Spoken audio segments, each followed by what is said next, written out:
Hey guys, so this morning I wake up and I turn on my TV, I go to the YouTube app, and I see a bunch of videos from JustAlyx, OTRSCentral, a live stream about to start from JD from NY206, a bunch of people that cover wrestling that I have super chatted with, I've followed and been followed by online on Twitter and Facebook, all coming out and talking about major WWE releases that happened today.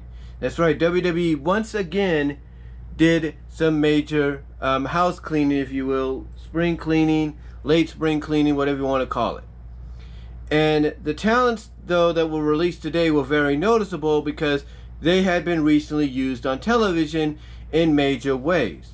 The biggest names, the two biggest ones, I should say, out of the releases here, I should say, are Braun Strowman and Aleister Black. Braun Strowman, most notably because of the fact that he just faced Shane McMahon at WrestleMania and won, in a steel cage by throwing, McMahon off that cage. And then he was recently involved in that triple threat for the WWE Championship at Backlash. The other name, of course, Aleister Black, because he had just returned to television. They had been promoting him with this whole Dark Father angle, gimmick, whatever. He had just attacked Big E, and they were going to start a program there. The other name, so that was very surprising. And then the other names were Ruby Riott, Santana Garrett, Lana, and Buddy Murphy. Now, Ruby Riott, a lot of people probably are not surprised of because they feel that she was underutilized and that her and Liv were only put back together to be a job squad instead of a riot squad, and that the fans were actually getting behind. And if you don't think so, check out WrestleMania. So a lot of people were, surprised by that. Santana Garrett, some people were not too surprised because she only made 1 or 2 appearances, over the past several months on television. One of them being the Women's Royal Rumble, and I think maybe to job to somebody either on Main Event or Raw or SmackDown. So she was just not really utilized at all. Lana, of course, was potentially getting a renewed push, a second chance in WWE with being teamed with Naomi, who could help her out, kind of hide all her in-ring deficiencies, if you will. Buddy Murphy, of course, was recently involved with the Mysterios and Seth Rollins.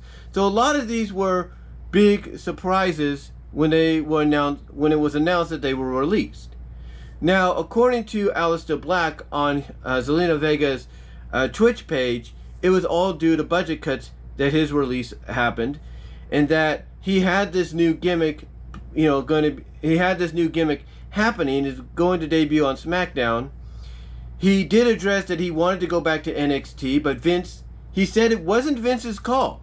He said basically Vince was not against him going back to NXT, but Vince wanted him to try this new persona he had on SmackDown, this new Dark Father heel persona he had first before going back. So Vince, obviously, according to Aleister Black, aka Tommy End, was all for him going back to NXT if nothing else worked out for him on the main roster. So obviously that rumor has been squashed, although there are people like Alex and OTRSCentral and many others that would basically say that Aleister's just trying to cover his own butt, potentially to save or protect Zelina if she's on her way back. So yeah, apparently though, according to other rumors to back that up, other reports I should say, that is indeed the reasoning. And a lot of this has been happening since, ironically, Nick Khan became president, a role that Vince McMahon appointed him to not that long ago. And look, I don't like it when people get released from their jobs. I should know. What I did back in September that cost me my job, yeah, it was wrong.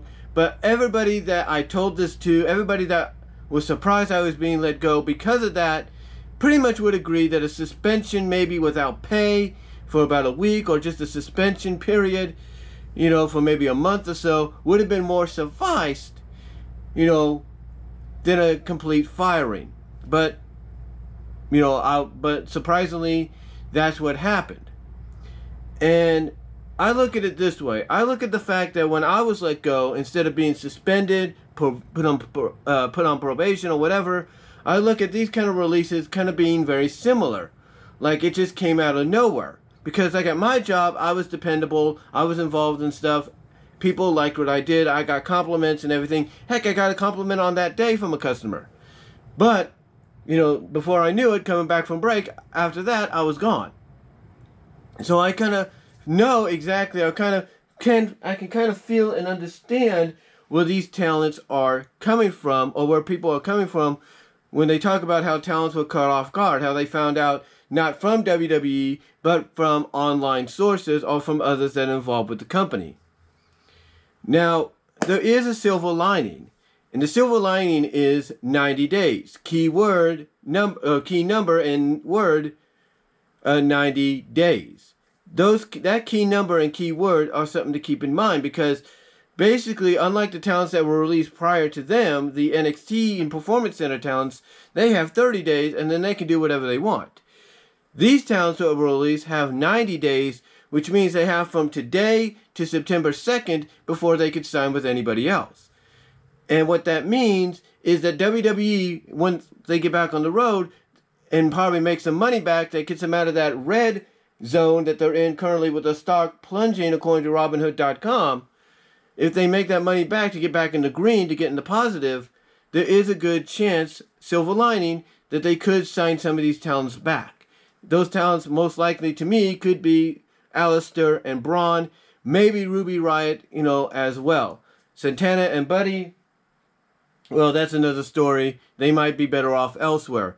But those talents, though, like I said, that I just mentioned, I think are probably the most likely. Ruby, Alistair, and Braun, those three are the most likely, in my opinion. Lana,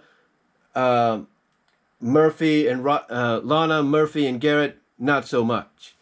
But again, if they get back in the green, back in the positive stock-wise with going back on the road, there is a good chance that before these 90 days are up, they will bring these talents back. Because you can't tell me Vince is upset at the fact that he had to let, Vince and Triple H are upset at the fact that they had to let Braun and Alistair and Ruby go. You can't tell me they're not, because they are. So I am not going to be surprised. I am not going to be surprised if perhaps, you know, these talents, those three that I just mentioned, get resigned before the 90 days are up. And again, now here's the other thing. A lot of people feel that this is just a sign of the rumors of WWE potentially considering selling the company as being more evidence that it's going to happen, or that's going to happen.